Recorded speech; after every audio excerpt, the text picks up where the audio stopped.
வணக்கம் 12ஆம் வகுப்பு மாணவர்களே. இன்னைக்கு நம்ம தமிழ் வகுப்புல என்ன பார்க்க போறோம்னா இயல் 4 உரைநடை உலகம் நம்ம பார்க்க போறோம். கல்விங்கிற தலைப்புல நம்ம ஒவ்வொரு பிரிவா நம்ம பார்த்துட்டு இருக்கோம். இன்னைக்கு நம்ம உரைநடை உலகத்தோட தலைப்பு என்னது? பண்டைய காலத்து பள்ளிக்கூடங்கள். இதனை எழுதிய ஆசிரியர் உவே சாமிநாதர். மாணவர்களே, பண்டைய அப்படின்னு அர்த்தம் பழையன்னு அர்த்தம். பழைய காலத்துல நீங்க பள்ளிக்கூடங்கள், இப்ப பள்ளிக்கூடங்கள் வந்து உங்களுக்கு தெரியும். பழைய காலத்துல எப்படி இருந்துச்சு? குரு எங்க இருக்காரோ அந்த இடத்துக்கு போய் என்ன செய்வாரு? சிஷ்யர்கள் வந்து என்ன செய்வாங்க? போய் கல்வி வந்து கற்றுக்கொண்டு வருவார்கள். அதான் அதான் என்னது பழைய காலத்து பள்ளிக்கூடங்களா இருந்துச்சு. அதுக்கப்புறம் காலப்போக்கில் என்ன செஞ்சாங்க? திறனை மாதிரி அமைச்சு என்ன செஞ்சாங்க? திண்ணையில வச்சு மாணவர்களுக்கு வந்து கல்வி வந்து கற்றுக் கொடுத்தாங்க. அது வந்து திண்ணை பள்ளிக்கூடம்னு இருந்துச்சு. அதுக்கப்புறம் காலப்போக்கில் என்னது? ஆசிரியரும் மாணவரும் ஒரு இடத்துக்கு வந்து என்ன செஞ்சாங்க? கல்வி வந்து கற்றுக் கொடுத்தாங்க. மாணவர்கள் கல்வியை கற்றுக்கொண்டார்கள். அதை நம்ம என்ன இப்ப நம்ம என்ன சொல்லிட்டு இருக்கோம்? அதாவது பள்ளிக்கூடங்கள் நம்ம சொல்லிட்டு இருக்கோம். மாணவர்களை நூல்வெளி பார்த்துருமா? இப்பாடப்பகுதி உயிர் மீட்சி என்னும் தலைப்பில் தொகுக்கப்பட்ட உவேசாவின் இலக்கிய கட்டுரைகளிலிருந்து எடுத்தாளப்பட்டுள்ளது. உவேசா எழுதிய கட்டுரை என்னது? உயிர் மீட்சி. அந்த கட்டுரையிலிருந்து ஒரு பகுதியை உங்களுக்கு என்னது பாடமா கொடுத்திருக்காங்க.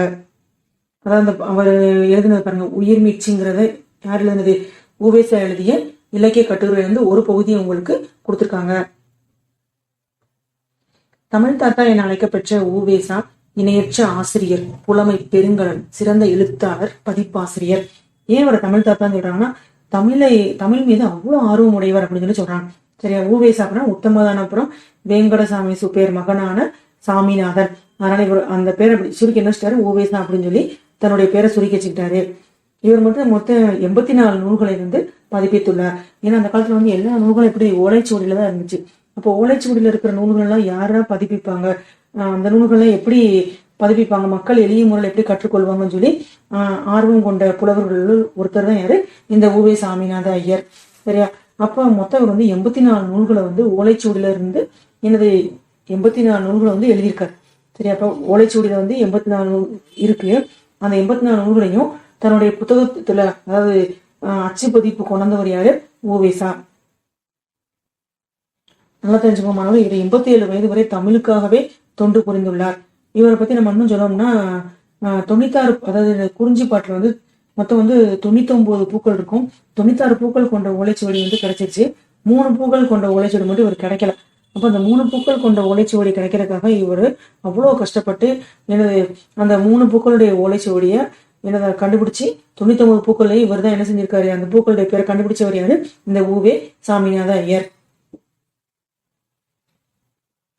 பழந்தமிழ் இலக்கியங்களை தேடி தேடி அச்சில் பதிப்பிக்க அரும்பாடுபட்டவர். அதான் மிஸ் சொன்னேன் உங்களுக்கு. சரி, இலக்கியங்களை எல்லாத்தையும் என்னது ஓலைச்சுவடியில இருந்த இலக்கியங்கள் எல்லாத்தையும் என்ன செஞ்சாரு? தன்னுடைய அச்சு பதிப்புக்கு கொண்டு வந்தவர் யாரு? இந்த உவே சாமிநாத ஐயர். கிட்டத்தட்ட 84 நூல்களை வந்து என்ன செஞ்சிருக்காரு? அச்சு பதிப்புல கொண்டு வந்திருக்காரு. மகா மகோபாத்தியாய, திராவிட வித்யா பூஷணம், தாட்சிணாத்திய கலாநிதி உள்ளிட்ட பட்டங்களை பெற்றுள்ளவர். கும்பகோணம் அரசு கல்லூரியிலும் சென்னை மாநில கல்லூரியிலும் தமிழ் ஆசிரியராக பணியாற்றியவர். சரி, இவருக்கு என்னென்ன பட்டங்கள்லாம் கொடுத்துருக்காங்க? எப்படி பாரதிதாசனுக்கு பாவேந்தருங்கிற பட்டம் கொடுத்துருக்காங்களோ, பாரதியாருக்கு மகாகவின்னு பட்டம் கொடுத்துருக்காங்களோ, இவருக்கு என்ன பேர் கொடுத்துருக்காங்க? மகா மகோ பாத்தியாய அப்படின்னு சொல்லி கொடுத்துருக்காங்க. அப்படி என்ன பார்த்தோம்? பெரும் பேராசிரியர்னா இவர் ஆசிரியர் பண்ணி புரிஞ்சிருக்காரு. இப்ப பெரும் பேராசிரியர்னு பட்டம் கொடுத்துருக்காங்க. சரியா? அது மட்டும் இல்லாம என்ன கொடுத்துருக்காங்க?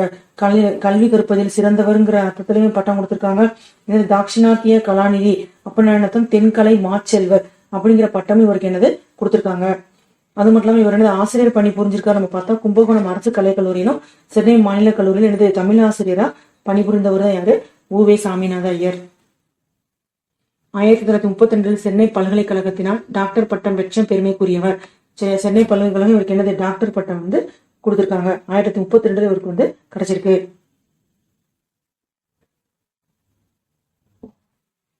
உவேசாவின் திருவுருவச் சிலை சென்னை மாநில கல்லூரியில் வங்கக்கடலை நோக்கி நிற்கும் வண்ணம் நிறுவப்பட்டுள்ளது. ஏன்னா தமிழ்ல வந்து ஓலைச்சுவடியில இருந்ததை எனது அச்சு பதிப்பு கொண்டு வந்தவர் இவர் தான். அப்ப தமிழ் கற்பதில் வந்து ஆர்வம் அதிகம் உடையவர் தான் யாரு? இந்த உவே சாமிநாத ஐயர். அப்ப இவருக்கு எனது திருவுருவச் சிலை வந்து நெய்திருக்காங்க. எங்க? சென்னையில வந்து என்னது சென்னை மாநில கல்லூரியில வந்து வங்கக்கடலை, அந்த வங்கக்கடலையை நோக்கி நிற்கும் திசையில வந்து என்னது இவருக்கு வந்து உருவச்சிலை வந்து அமைச்சிருக்காங்க. ஏன்னா தமிழ்ல வந்து தமிழுடைய வளர்ச்சிக்காக அரும்பாடுபட்டவர். சரியா? ஓலைச்சுவடிகள் இருந்தது எல்லாத்தையும் அச்சு பதிப்பு கொண்டு வந்தவர் யார் தான்? உவே சாமிநாத ஐயர். அடுத்து இவருடைய பேர்ல நூலகம் அமைச்சிருக்காங்க. அந்த நூலகம் எங்க இருக்குன்னா சென்னையில உள்ள திருவான்மியூர் உள்ள நூலகம் இருக்கு. மாணவர்கள் நுழைமுன் பாத்துருவோமா? கல்வியும் அதன் நோக்கமும் கல்விக்கூட அமைப்பும் கற்பிக்கும் முறையும் காலந்தோறும் இலக்கியங்களில் தரங்களாக பதிவு பெற்றிருக்கின்றன. இப்ப கல்வி அதனுடைய நோக்கம் என்ன? கல்வி கற்றால் எதை செய்யணும், எதை செய்யக்கூடாது, எப்படி வாழணும், எப்படி வாழக்கூடாது. அப்ப கல்வியும் அதனுடைய நோக்கமும் கல்வி கூட அமைப்பும் கல்விக்கூடங்கள் ஒவ்வொரு மனிதன் தோன்றிய காலத்துல இருந்து இப்ப வரைக்கும், சரியா, இன்றைய நூற்றாண்டு வரைக்கும் கல்விக்கூட அமைப்புல என்னென்ன மாறுதல்கள்லாம் ஏற்பட்டிருக்கு, இதெல்லாம் காலந்தோறும் இலக்கியங்கள்ல என்னது தடங்களாக பதிவு பெற்றிருக்கின்றன.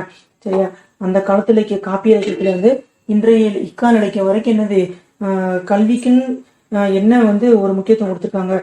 கற்பிக்கும் முறைகளும் அந்த கல்வி கூடங்களை தான் நம்ம பார்த்தோம். திண்ணை பள்ளிக்கூடம், குருகுல கல்வி முறை, இப்படி பார்த்தோம்னா இதுக்கெல்லாம் இலக்கியங்கள்ல என்ன ஒரு பதிவு இருக்குங்கிறது கண்டிப்பா தெளிவா இருந்திருக்கு அப்படின்னு சொல்றாங்க.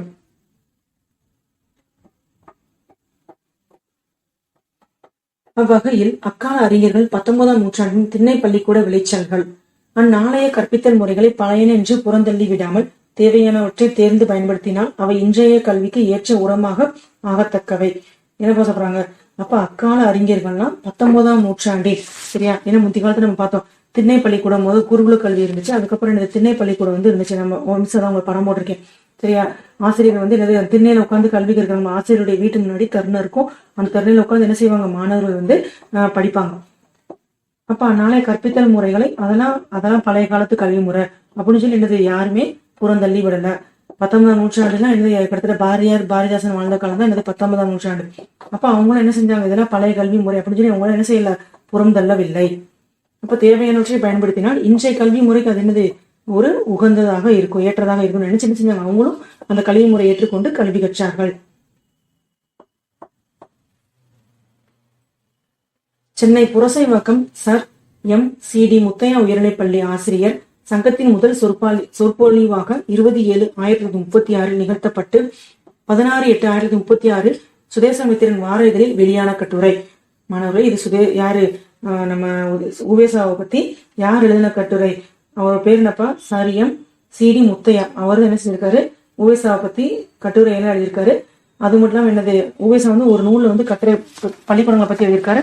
அதை தொகுத்து யார் எழுதியிருக்கா? Sir M.C.D. முத்தையா உயர்நிலை பள்ளி ஆசிரியர் என்ன செஞ்சிருக்காரு? சொற்பொழிவு நிகழ்த்தப்பட்டிருக்காரு. சரியா, அந்த சொற்பொழிவு நிகழ்த்தினது 20/7/1936 சொற்பொழிவு ஆற்றியிருக்காரு. ஆனா அவர் நிகழ்த்திய சொற்பொழிவு அந்த கட்டுரை 16/8/1936 சுதேசமுத்திரன் வார இதழில் வெளியாயிருக்கு. அவர் தான் சொல்லியிருக்காரு. திண்ணை பள்ளிக்கூடம் யார் சொன்ன? உவே சாமிநாயர் சொன்னதை இவர் தொகுத்து சொல்லியிருக்காரு. காலநிலை மாறுபாடு அடைய ஜனங்களுடைய பழக்கங்களும் மாறுதல் அடைகின்றன. அப்ப காலநிலை மாறுபாடு அடைய சரியா, ஆதி மனிதன் வாழ்ந்த காலத்துல பழக்க வழக்கங்கள் இப்ப நம்ம வாழ்ந்துட்டு இருக்கோம் இல்ல. சரியா, காலப்போக்கில் என்னது நம்மளுடைய பழக்க வழக்கங்கள் என்ன ஆகிட்டே தான் இருக்கு, மாறிக்கொண்டேதான் இருக்கின்றது. அந்த காலத்துல என்னது சிக்கி முக்கி கல்ல உரசி என்ன செஞ்சான்? மனிதன் நெருப்பை கண்டுபிடிச்சான். சரி, அவன் நெருப்பை கண்டுபிடிச்சு உணவு சமைச்சு உண்டான். ஆனா இப்ப பாருங்க, காலம் நாகரிகம் ஆக ஆக என்ன செஞ்சிடும்? நம்ம கேஸ் அடுப்பு சமைச்சு என்னது உணவு நம்ம சமைச்சு சாப்பிட்டுட்டு இருக்கோம். இக்காலத்து பள்ளிக்கூடங்களில் இக்கால வாழ்க்கைக்கேற்ற முறைகள் மேற்கொள்ளப்படுகின்றன. அப்ப இன்றைய காலத்துக்கு ஏற்றவாறு பள்ளிக்கூடங்கள்ல என்னது மாறுதல்கள் அடைந்து வருகின்றன.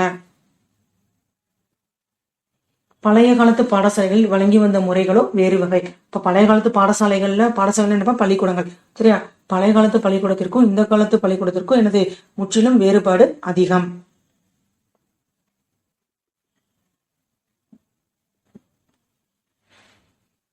நாட்டில் மிக பழைய காலத்தில் உபாத்தியாயருடைய வீடே பள்ளிக்கூடமாக இருந்தது. இப்ப நம்ம ஒவ்வொன்று நம்ம பார்க்க போறோம். நாட்டினுடைய மிக பழைய காலத்துல உபாத்தியாயருடைய வீடு உபாத்தியாயர்னு யாருப்பா? பாடம் கற்றுக் கொடுக்கக்கூடிய ஆசிரியர்.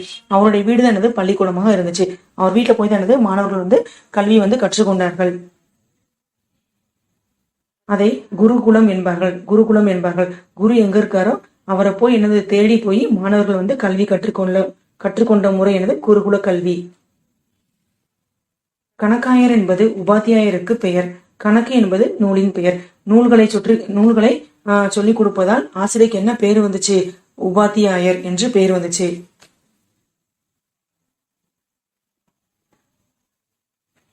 மாணவர்களை, திண்ணை பள்ளிக்கூடங்களும் அண்ணாவிகளும் தலைப்பை நம்ம பார்க்க போறோம். சுப்பிரமணியனார். இவர் தான் யாரு? சுப்பிரமணியனார். அதாவது திண்ணை பள்ளிக்கூடங்கள்ல அண்ணாவினா யாருப்பா? ஆசிரியர்கள் அர்த்தம். திண்ணை பள்ளிக்கூடங்கள்லாம் படிச்சவங்கள இப்ப எல்லாரும் உயர்ந்த நிலையில இருக்காங்கிறத நம்ம எடுத்துக்காட்டோட ஆசிரியர் வந்து சொல்லியிருக்காரு உங்களுக்கு. மில்டனின் சொர்க்க நீக்கத்தை தமிழில் மொழிபெயர்த்தவரும் உயிரின மருத்துவருமான வெள்ளக்கால் சுப்பிரமணியனார் திருநெல்வேலி தெற்கு தெரு கணபதியார் திண்ணை பள்ளிக்கூடத்தில் 4 வருடங்கள் படித்திருக்கிறார். யார் யாரெல்லாம் திண்ணை பள்ளிக்கூடங்கள்ல படிச்சு பெரிய ஆளா இருக்காங்கிறத இங்க சொல்றாங்க. சரியா?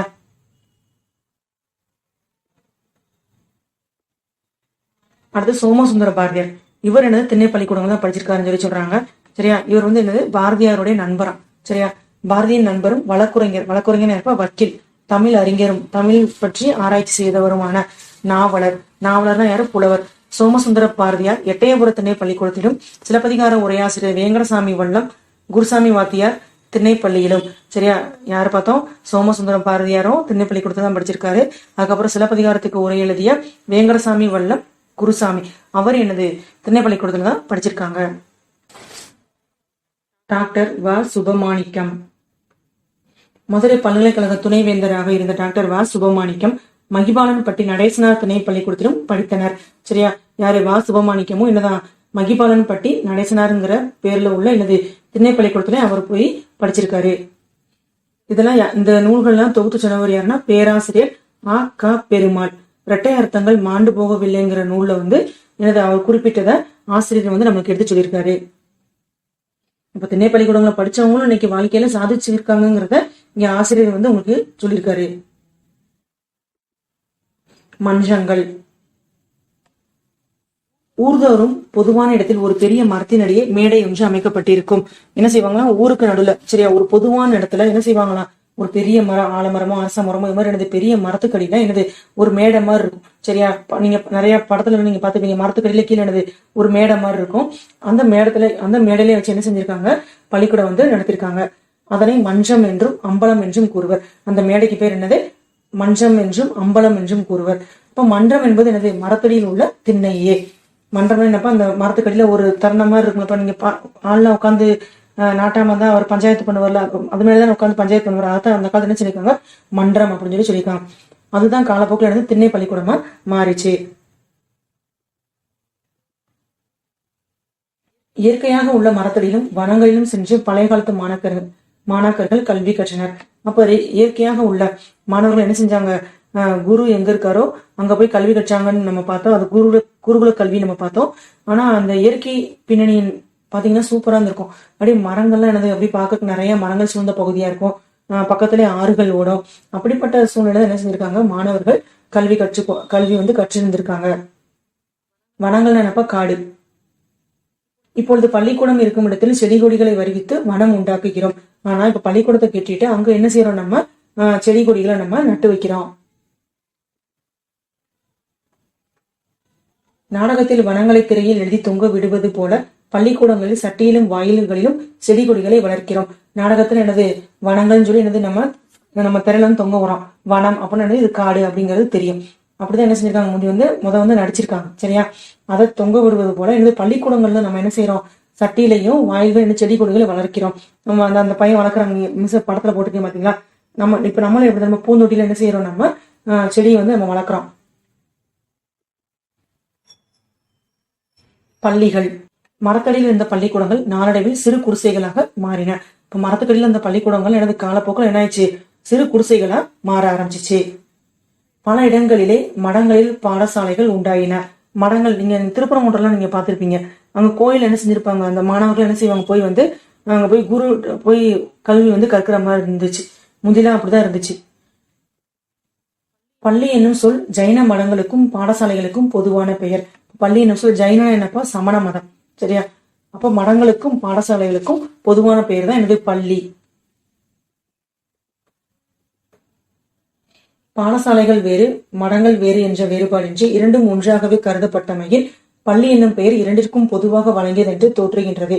அப்ப எனது பாடசாலை வேறு மடங்கள் வேறு, இது ரெண்டும் எனது வேறுபாடு கிடையாது, ரெண்டும் ஒண்ணுதான் அப்படிங்கிற பேர்லதான் என்ன உருவாச்சு? பள்ளிங்கிற பேர் வந்து உருவாயிடுச்சு. ரெண்டுக்கும் பொதுவான பேர் தான் எனது பள்ளிக்கூடம். தெரிவும் சொல்லி உங்களுக்கு ஒரு அட்டவணை மாதிரி கொடுத்துருக்காங்க. அந்த அட்டவணை நம்ம பார்ப்போமா?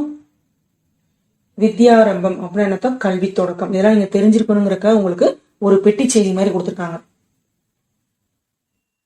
வித்யாபியாசம் அப்படின்னு என்ன பார்த்தோம், கல்வி பயிற்சி.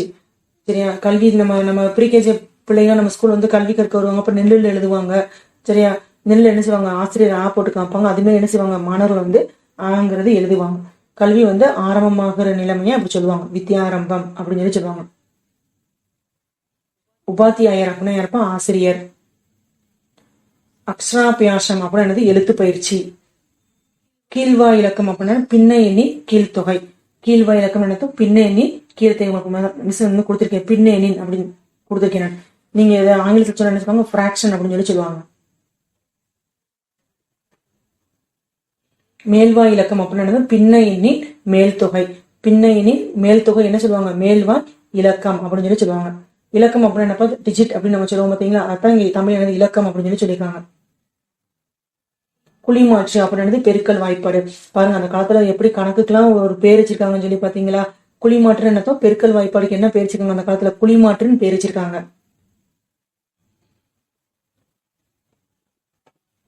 சீதாள பத்திரம் அப்படின்னு தாளை மடல். சரியா, சீதாள பத்திரம் அப்படின்னு தாளை மடல்ங்கிற பேர் வந்து உண்டு. ஏன்னா அந்த காலத்துல மடல்கள் எல்லாம் என்ன செஞ்சாங்க, எழுதி வந்து படிச்சாங்க மாணவர்கள். அப்ப தாளை மடலுக்கு என்ன பேர் வச்சாங்க, சீதாள பத்திரம் அப்படின்னு சொல்லி பேர் வச்சாங்க. நவத் தீபம் அப்படின்னு வங்காளத்தில் உள்ள ஓர் ஊர். நவத் தீபம் என்ன பார்த்தா வங்காளத்துல உள்ள ஒரு ஊருக்கு என்ன பேர் வந்துச்சு, நவத் தீபம் சொல்லி பேர் வந்துச்சு.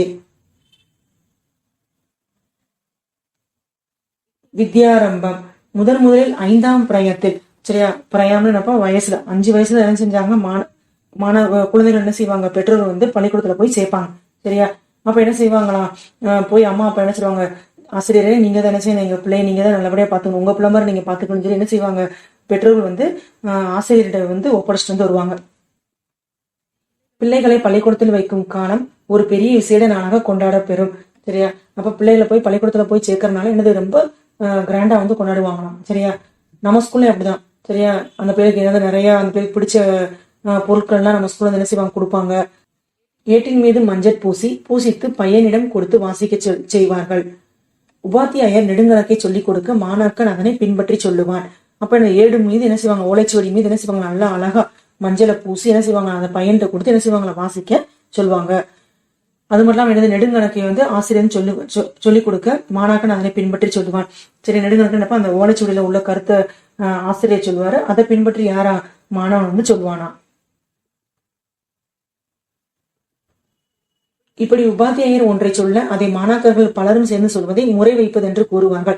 இந்த ஆசிரியருக்கு சொல்லிக் கொடுத்துருவாரு, ஆசிரியர் சொல்லிக் கொடுக்க மாணவர்களும் சேர்ந்து சொல்லுவதை என்ன சொல்லுவாங்கன்னா முறை வைப்பு அப்படின்னு சொல்லி சொல்லுவாங்களாம். ஆசிரியர் சொன்னதை அப்படியே மாணவர்கள் சொல்றது என்ன சொல்லுவாங்களாம், முறை வைப்பு அப்படின்னு சொல்லி சொல்லுவாங்களாம்.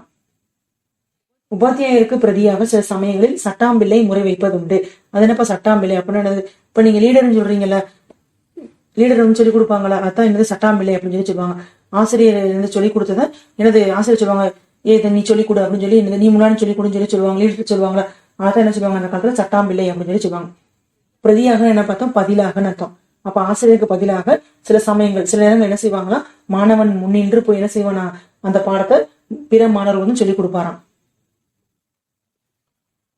மாணவர்கள் அடுத்து நம்ம என்ன பார்க்க போறோம், மையாடல் அப்படின்னு பார்க்க போறோம். சோடுகளில் உள்ள எழுத்துக்கள் செவ்வனை தெரிவதற்காக என்ன செய்வாங்க, சோடிகள்ல எனது வசம்பு, மஞ்சள், மணத்தக்காளி இலச்சாறு அல்லது என்னது ஊமத்த இலச்சாறு, அது மட்டும் இல்லாம மாவிலை கறி, தற்பை கறி, இதெல்லாம் என்ன செய்வாங்க, எல்லாத்தையும் கூட்டி சேர்த்த மைய என்ன செய்வாங்க, அதுல இருந்து தடவுவாங்களாம். அப்படின்னா என்னது, அதுல எழுத்தாணி கொண்டு எழுதும் போது எழுத்து வந்து எப்படி இருக்குமா, தெளிவா தெரியும். இதெல்லாம் சேர்ந்தது செஞ்சிருக்காங்கன்னு பாருங்க.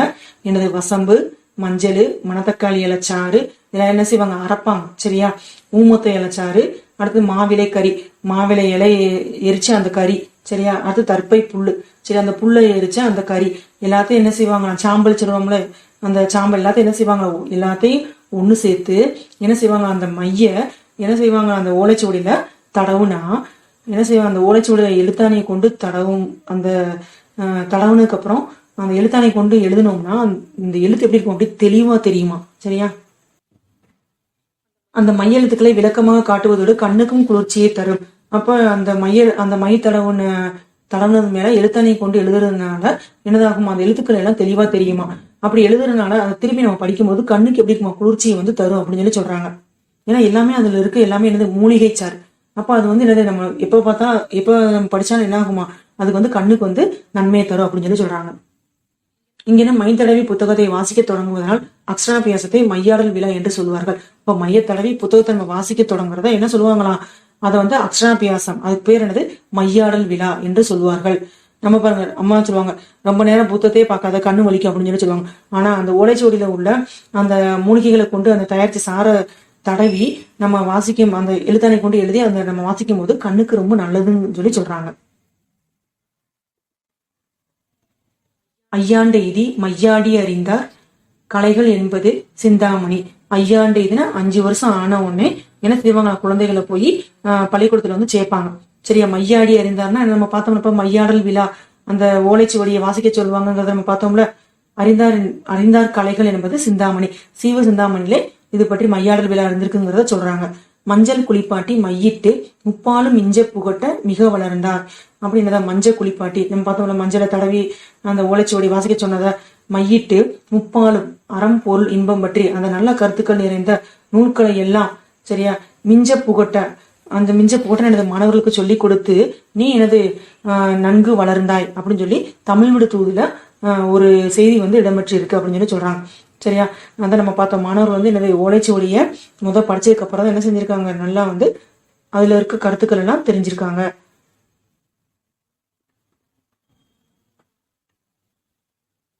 பிள்ளைகள் முதலில் மணலில் எழுதி பழகுவார்கள், அதனால் அவர்களுடைய எழுத்துக்கள் வரிசையாகவும் நன்றாகவும் அமையும். முதல் என்ன செய்வாங்க, அந்த மிஸ் அதான் உங்களுக்கு படத்துல போட்டிருக்கேன், என்ன செய்வாங்க, மண்ணை கொட்டிடுவாங்க, ஆசிரியர் முதல் அந்த மண் மேலே எழுதிருவாங்க, அதுக்கப்புறம் என்ன செய்வாங்களா மாணவர்கள் வந்து அது மேலே எழுதுவாங்க. உபாத்தியாயர் முதலில் தரையில் எழுத அதன் மேல் பிள்ளைகள் விளம்புவார்கள் என்ன பார்த்தா எழுதுவார்கள். பிறகு தாமே எழுதி எழுதி பழகுவார்கள். அப்ப ஆசிரியர் எழுதினாங்க, அது மேல என்ன செய்வாங்க, மாணவர்கள் எழுதாக அப்ப என்ன எழுத்து வந்து அழகாகும், ஒன்று போல ஒரே நேர்கோட்டில் வந்து எழுத்துக்கள் வந்து அமையும். கையெழுத்து கொம்புசுலி கோணாமல் கொண்டபந்தி சாயாமல் அம்பு போல் கால்கள் அசையாமல் தம்பி எழுதினால் நன்மை உண்டு. கொம்புசுலி கோணாமல்னா நம்ம மொத்த கொம்பு ரெட்ட கொம்பு அழகா எழுதுனா ஒண்ணு போல எழுதுனா அழகா இருக்கும். சில பேர் என்ன செய்வாங்க, எழுதுறேன்னு சொல்லி என்ன செய்வாங்க, அப்படி சுழிச்சு நீட்டி எழுதுவாங்க, அப்பெல்லாம் அது எழுதுனா என்னது அசிங்கமா இருக்கும். சரியா, அதான் கொம்பு சொல்லி கோணாமல் கொண்ட பந்தி சாயாமல், என்னது பந்தி வச்சா என்ன செய்வாங்க, நேரதான் உட்கார்ந்தா தான் என்னது பந்தி பரிமாறவங்களுக்கு எளிமையா இருக்கும். ஒரு ஆள் இங்கேயும் ஒரு ஆள் முன்னையும் ஒரு ஆள் பின்னையும் இருந்தா பந்தி பரிமாறவங்க எப்படி இருக்கும், கஷ்டமான இருக்கும். அப்ப எழுத்துக்கள் எப்படி இருக்குமா, கொண்ட பந்தி சாயாமல் எழுத்துக்கள் அப்படி ஒரே வரிசையில நேரா இருந்துச்சான். அம்பு போல் கால்கள் அசையாமல், அம்பு போல் கால்கள்னா என்னது, இது நம்ம ரேலா இழுத்து விடுறோம், கீழே இழுத்து விடுறோம், தாக்கு நம்ம இழுத்து விடுறோம். அப்ப அந்த இது அழகா நேரம் இழுத்துட்டா அழகா இருக்கும். சில பேர் என்ன செய்வாங்க, அந்த இழுத்து விடணும் என்ன செய்வாங்க, அப்படியே வளைச்சு இழுத்துருவாங்க. அப்பெல்லாம் எழுதக்கூடாது, அப்படி எழுதணும் எழுத்து அசிங்கமா இருக்கும். ஆனா இப்படி என்னது கொம்பு சொல்லி கோணாமல் கொண்டபந்தி சாயாமல் அம்பு போல் கால்கள் அசையாமல், அம்பு எப்படி நேரா தான் இருக்கும். அதே மாதிரி இந்த ரே நம்ம இழுத்துடன் என்னது நேர ஸ்ட்ரைட்டா இருந்தா தான் எழுத்து என்ன இருக்கும், அழகா இருக்கும். தம்பி எழுதினா நன்மை உண்டு அப்படின்னு என்ன பார்த்தோம், தம்பி நீ அப்படி எழுதினா எழுத்து எப்படி இருக்கும், கையெழுத்து அழகா இருக்கும் என்று வரும் பழைய வெண்பா ஒன்று உண்டு. பழைய பாடல்ல வந்து இந்த செய்தி வந்து இடம்பெற்றிருக்கு, எழுத்துக்கள் எப்படி எழுதணுங்கிற செய்தி வந்து இடம்பெற்றிருக்கு.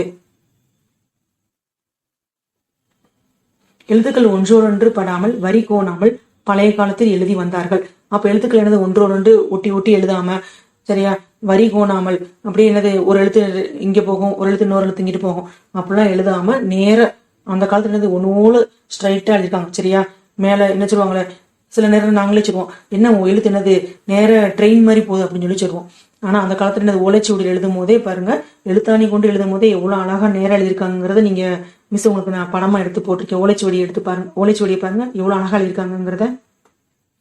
பழைய ஏட்டுச்சுவடிகளை பார்த்தால் இது விளங்கும். அப்ப நம்ம பழைய ஏட்டுச்சுவடிகளை எடுத்து பார்த்தோம்னா அப்படி நேரம் ஒண்ணு ஓலை இருப்பாங்க, ஒண்ணுக்கு ஒண்ணு ஒவ்வொரு எழுத்து இடிக்காம எழுதிருப்பாங்க. நாங்களே சொல்லுவோம், என்ன சொல்லுவோம், நம்ம இடிச்சு எழுதாம எழுதி கொஞ்சம் தனித்தனியே எழுது அப்படின்னு சொல்லி சொல்லுவோம். அப்போ ஓலைச்சுவடியில பாருங்க எவ்வளவு அழகா எழுதிருக்காங்கிறத நீங்க பாருங்க.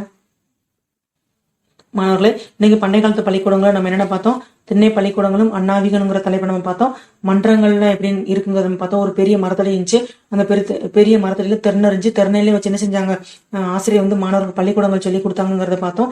அடுத்து பள்ளிகள் நம்ம பார்த்தோம். மரத்தடியில் இந்த பள்ளிக்கூடங்கள் காலப்போக்கில் எதாச்சு சிறு குடிசைகளா மாறிச்சு.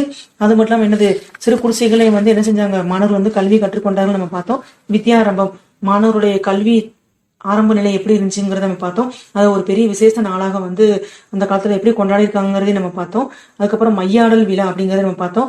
ஓலை சுவடியில் என்னது, மைய தடவி அது மேல என்ன செஞ்சாங்க? எழுத்தாணை கொண்டு எழுதும் போது அது வந்து கண்ணுக்கு குளிர்ச்சியை தரும் அப்படிங்கறத நம்ம பார்த்தோம். அது மட்டும் இல்லாம எழுத்துக்கள் எப்படி ஓலைச்சுவடிகளை வந்து எழுதியிருந்திருக்காங்கிறத நம்ம பார்த்தோம். எல்லாமே நம்ம இந்த தமிழ் வகுப்புல நம்ம பார்த்தோம். வீட்டுப்பாடம் என்ன கொடுத்துருக்கேன் நான் மிஸ், உங்களுக்கு வந்து திருக்குறள்ல வந்து குருவி நான் கொடுத்துருக்கேன். அந்த குருவினா நீங்க என்ன செஞ்சிருக்கணும்? படிச்சு நீங்க தமிழ் வகுப்பு நோட்ல நீங்க எழுதியிருக்கணும். மாணவர்களே, நன்றி, வணக்கம்.